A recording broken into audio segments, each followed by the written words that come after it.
हमारे जिस्म के टुकड़े हुए रौंदे गए हम, मगर जिंदा रही आंखों में हैरानी हमारी। हम इस खातिर तेरी तस्वीर का हिस्सा नहीं थे, तेरे मंजर में आ जाए न वीरानी हमारी। नमस्कार, मैं हूं राजीव और आप देख रहे हैं घूमता हुआ आईना। क्या बीजेपी ने 2024 का चुनाव जीतने की पूरी तैयारी कर ली है? क्या पीएम नरेंद्र मोदी ने एक बार फिर अपनी सत्ता सुरक्षित रखने का दांव खेल लिया है? ये वो सवाल हैं जो 5 राज्यों के विधानसभा चुनावों के नतीजे के बाद उठ रहे हैं। आप जानते ही हैं कि पंजाब को छोड़कर बाकी 4 राज्यों में बीजेपी ने जीत हासिल की है और पंजाब में भी आम आदमी पार्टी की सरकार बनी है, जिसकी सोच और काम करने का तरीका बीजेपी से कुछ खास अलग नहीं है। एक ही शक्ल के 2 लोग अलग अलग कपड़ों में जिस तरह दिखते हैं, बस उतना ही फर्क बीजेपी और आम आदमी पार्टी में है। तो ये कह सकते हैं कि बीजेपी के पास इस वक्त केंद्र की सत्ता के साथ साथ आधे से अधिक भारत पर अधिकार है। जो थोड़ा बहुत हिस्सा दूसरे दलों के पास है, वो भी कब तक बीजेपी की पहुंच से बचा रहेगा, कहा नहीं जा सकता है। देश में आइडियोलॉजी यानी विचारधारा का जबरदस्त संकट इस वक्त दिख रहा है।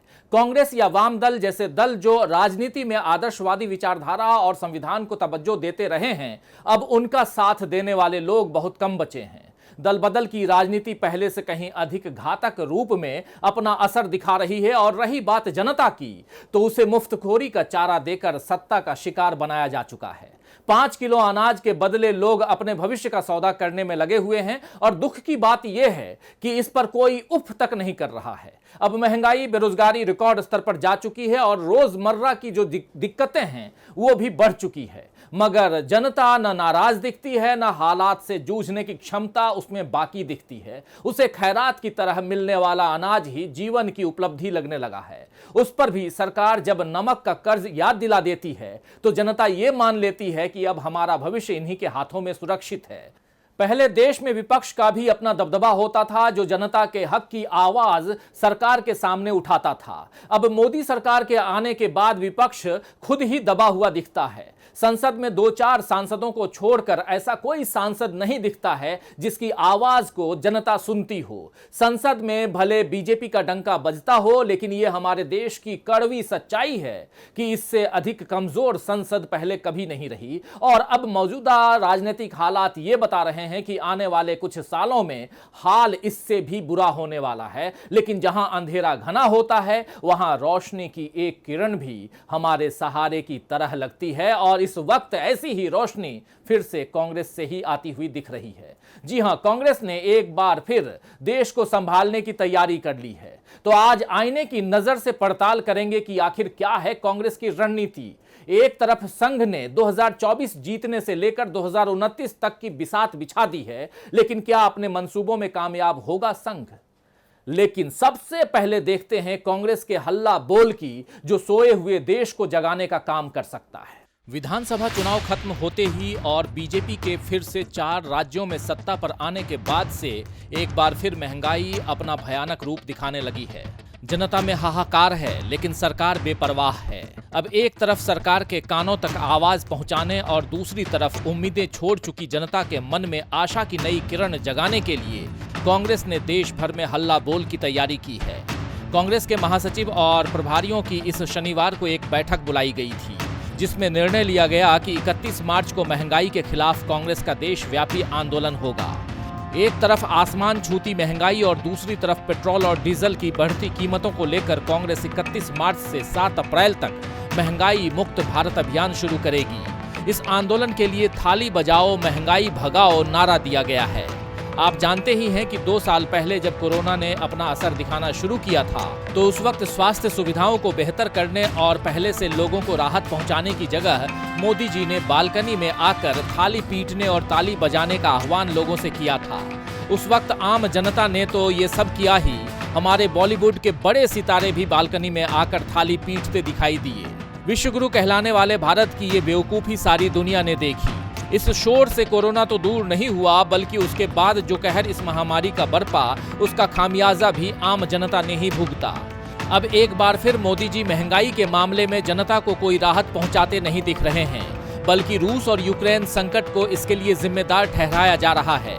अब उनसे ये कौन कहे कि जब ये संकट शुरू हुआ था तब भी अंतर्राष्ट्रीय स्तर पर तेल के दाम बढ़े थे, लेकिन तब भारत में कीमतें नहीं बढ़ी थीं क्योंकि चुनाव थे। और अब जब चुनाव खत्म हो गए हैं तब फिर जनता का तेल निकाला जा रहा है। तो जनता हैरान परेशान है कि खाना पीना छोड़ दे या कहीं आना जाना छोड़ दे, क्योंकि सरकार ने तो उसके लिए कोई राहत का इंतजाम किया ही नहीं है। मगर हर बार की तरह कांग्रेस ही बीजेपी की इन चालाकियों से मोर्चा लेने के लिए सामने आई है। महंगाई के मुद्दे पर उसके हल्ला बोल का फौरन क्या असर पड़ेगा ये तो कहा नहीं जा सकता, मगर इतना तय है कि जिस विपक्ष को कमजोर मानकर बीजेपी मनमानी करती रहती है उस पर थोड़ी रोक लगाई जा सकती है। वैसे बीजेपी ने तो यह भी मान लिया था कि 4 राज्यों में फिर से हारने और पंजाब की अपनी सत्ता गंवाने के बाद अब कांग्रेस का कोई नाम लेवा नहीं बचा रहेगा और अब उसे दूर दूर तक कोई चुनौती नहीं देगा। लेकिन यहां भी बीजेपी गलत साबित हो सकती है, क्योंकि अब कांग्रेस ने गुजरात और हिमाचल प्रदेश की तैयारी शुरू कर दी है और इसके साथ ही बाकी राज्यों में चल रही अंदरूनी खटपट को भी दूर करने की तैयारी कर ली है। कांग्रेस में इन दिनों बैठकों का दौर चल रहा है। माना जा रहा है कि पार्टी अध्यक्ष सोनिया गांधी अगले 2 हफ्तों में बड़ा फैसला ले सकती हैं। आप जानते ही हैं कि कांग्रेस के अंदर गुटबाजी और आंतरिक कलह एक बड़ी समस्या है, जिससे पार्टी को कई बार चुनाव में नुकसान भी उठाना पड़ा है। खासकर G23 के आने के बाद कांग्रेस को भीतरघात का नुकसान बार बार हुआ है। इस साल के शुरुआत में जो चुनाव हुए उसके नतीजों से कांग्रेस कार्यकर्ताओं में निराशा है, लेकिन अब साल के अंत में गुजरात और हिमाचल प्रदेश में विधानसभा के चुनाव होने वाले हैं और कांग्रेस इन चुनावों में एकजुटता दिखाना चाहती है और इसीलिए पार्टी के अंदर असंतोष को जल्द से जल्द खत्म करने की कोशिश की जा रही है, ताकि कांग्रेस के कार्यकर्ताओं में उत्साह भरे और जनाधार बढ़ाने में मदद मिले। हाल ही में सोनिया गांधी ने हिमाचल प्रदेश के वरिष्ठ नेताओं के साथ बैठक की थी और उन्हें आपसी गुटबाजी को जल्द खत्म करने की नसीहत भी दी थी। वहीं राहुल गांधी ने शुक्रवार को हरियाणा कांग्रेस के नेताओं के साथ बैठक की और सभी को एकजुट रहने की नसीहत भी दी। इसके साथ ही कांग्रेस पार्टी का पूरा फोकस राजस्थान और छत्तीसगढ़ में नेताओं के बीच मतभेद सुलझाने का है। गुजरात और हिमाचल प्रदेश के चुनाव से पहले कांग्रेस अध्यक्ष का चुनाव भी होना है। इसके मद्देनजर कांग्रेस जल्द ही संगठन में महासचिवों की नियुक्ति भी कर सकती है। कई महासचिव बदले भी जा सकते हैं।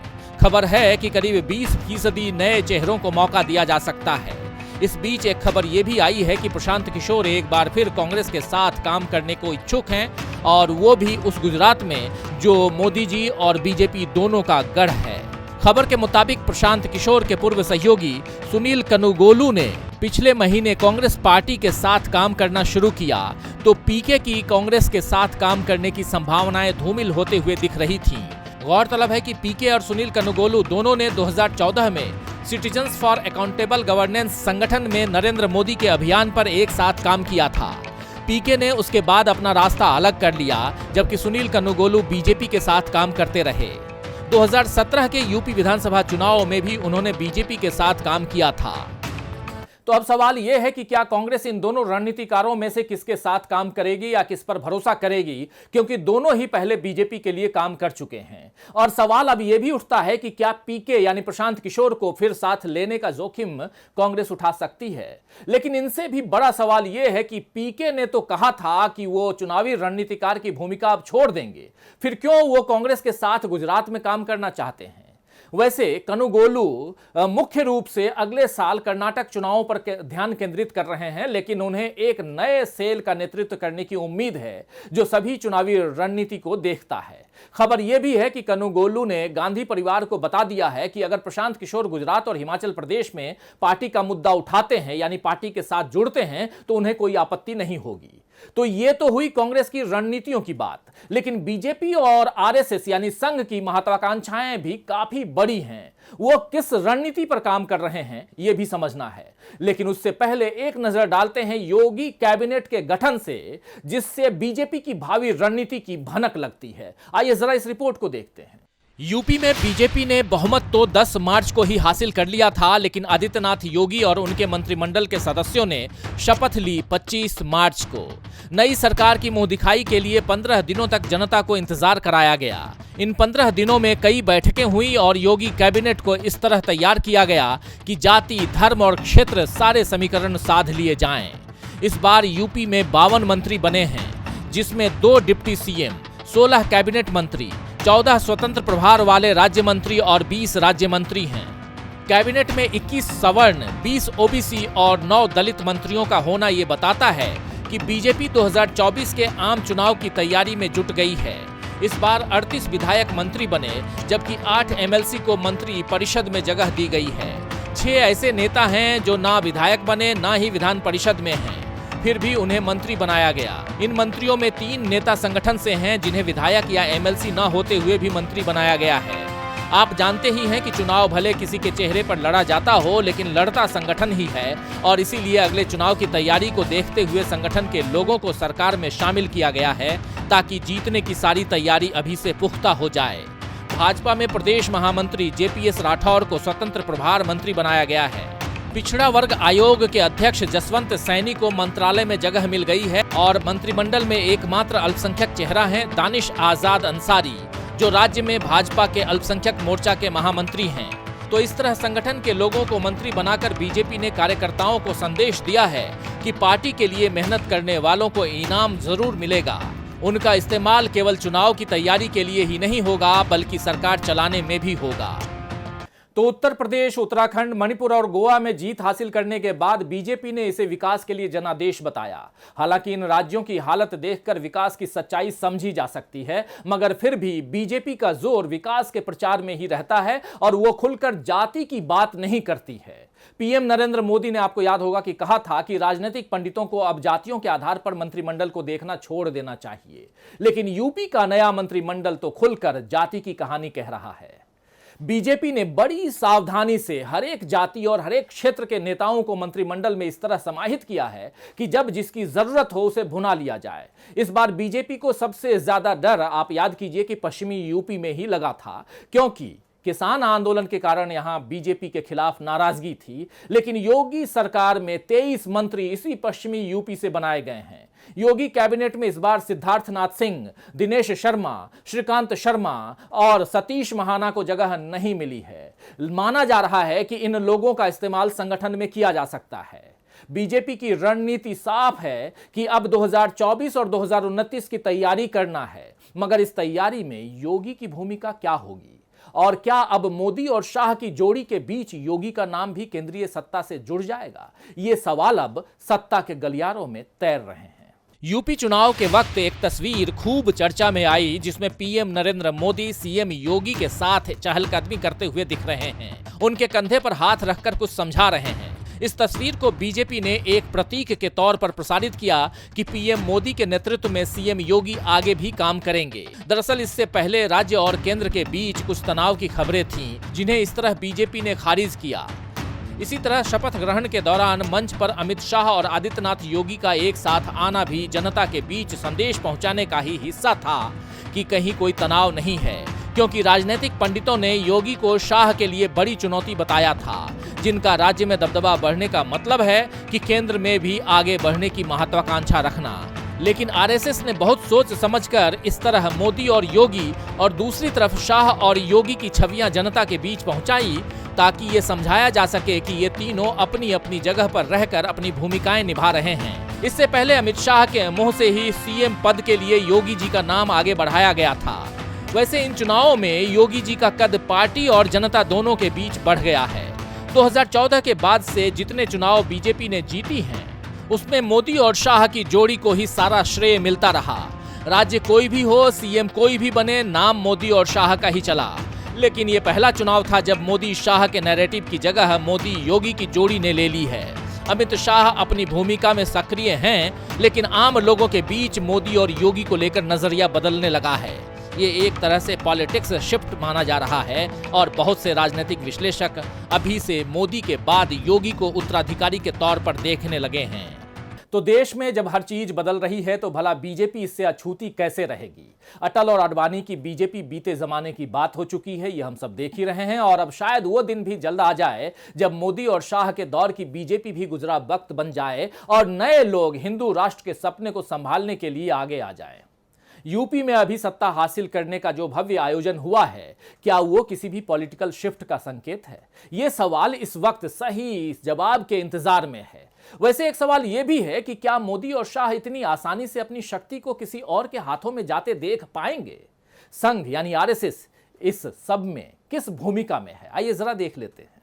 गरीबी, महंगाई और बेरोजगारी से जूझते उत्तर प्रदेश में आदित्यनाथ योगी ने एक भव्य कार्यक्रम में दूसरी बार मुख्यमंत्री पद की शपथ ली। जिस राज्य में शिक्षा और स्वास्थ्य अपनी आखिरी सांसें गिन रहे हैं, कई गांवों में पानी और बिजली की घोर तंगी है, जहां क्या खाना है, क्या पहनना है, किसके साथ घूमना है, उस पर सरकार की निगाह लगी हुई है। उस प्रदेश में जीत का उत्सव और उसका प्रदर्शन जनता के जख्मों पर नमक छिड़कने की तरह है। मगर बीजेपी के लिए ये करना भी जरूरी था ताकि योगी जी का दम दिखाया जा सके। दरअसल इसके पीछे संघ की सोच ही काम कर रही है। योगी का कद इस तरह आगे बढ़ते देखकर बीजेपी के बहुत से दिग्गजों को तकलीफ हो रही है, लेकिन संघ की मर्जी के आगे सब नतमस्तक हैं। संघ को बेहद अच्छी तरह से मालूम है कि प्रधानमंत्री नरेंद्र मोदी भले ही जनता को आकर्षित करने के मामले में महारथी हों, लेकिन संघ के हिंदू राष्ट्र का सपना वो पूरा नहीं कर सकते। इसके लिए उसे योगी आदित्यनाथ जैसा एक फायर ब्रांड नेता चाहिए जो अपनी हिंदूवादी छवि के लिए जाना जाता हो। आपको बता दूं कि 2025 में संघ के 100 बरस पूरे हो जाएंगे। इससे पहले 2024 में लोकसभा चुनाव होने हैं। ऐसे में संघ की ओर से बीजेपी को एक बार फिर जिताने और योगी आदित्यनाथ को सबसे बड़ा चेहरा बनाने की कवायद शुरू हो चुकी है। अगर संघ के दबाव में बीजेपी योगी आदित्यनाथ को आने वाले लोकसभा चुनाव में प्रधानमंत्री के तौर पर पेश कर दे तो कोई आश्चर्य नहीं होगा, क्योंकि आज की तारीख में योगी आदित्यनाथ ही वो चेहरा हैं जो मशहूर भी हैं और कट्टर हिंदू छवि वाले भी हैं। आरएसएस की हिंदू राष्ट्र की अवधारणा में वो बिल्कुल फिट बैठते हैं। आप याद कीजिए कि इन चुनावों में जिस तरह योगी आदित्यनाथ की ओर से साफ साफ 80 और 20 का इस्तेमाल किया गया, ये भी 2025 के लिए एक संकेत की तरह है। दरअसल इसकी तैयारी 2017 से ही हो गई थी, जब मनोज सिन्हा और केशव प्रसाद मौर्य की दावेदारी को खारिज करते हुए योगी आदित्यनाथ की लखनऊ में आपात लैंडिंग हो गई थी। तो ये कहा जा सकता है कि संघ योगी को उसी तरह मोदी युग के बाद की बीजेपी के शीर्ष नेता के रूप में तैयार कर रहा है, जैसे कि अटल और आडवाणी युग की बीजेपी के बाद नरेंद्र मोदी को आरएसएस ने आगे किया था। संघ योगी को मोदी के विकल्प के तौर पर नहीं, बल्कि उनके बाद की बीजेपी के लिए तैयार कर रहा है। तो ये नजर आ रहा है कि बीजेपी में बदलाव का युग आने वाला है, या आने लगा है, या आ रहा है। लेकिन बदलाव कभी भी एक तरफा नहीं होता, ये आप सब जानते हैं। उसका असर व्यापक होता है। अगर बीजेपी और संघ बदलाव के लिए तैयार हैं, तो कांग्रेस की भी बदलाव की अपनी तैयारी है। देखना दिलचस्प होगा कि देश को किस बदलाव का सामना करना पड़ेगा, हिंदू राष्ट्र का या फिर कांग्रेस के मजबूत नेतृत्व का। खैर, शायर अहमद फराज ने ठीक ही फरमाया है कि जब शहर खंडर बन जाएगा फिर किस पर संग उठाओगे। जब शहर खंडर बन जाएगा फिर किस पर संग उठाओगे, अपने चेहरे आईनों में जब देखोगे डर जाओगे। तो आज के लिए बस इतना ही। फिर मिलेंगे खबरों के नए आईने के साथ। तब तक देखते रहिए डीबी लाइव। नमस्कार।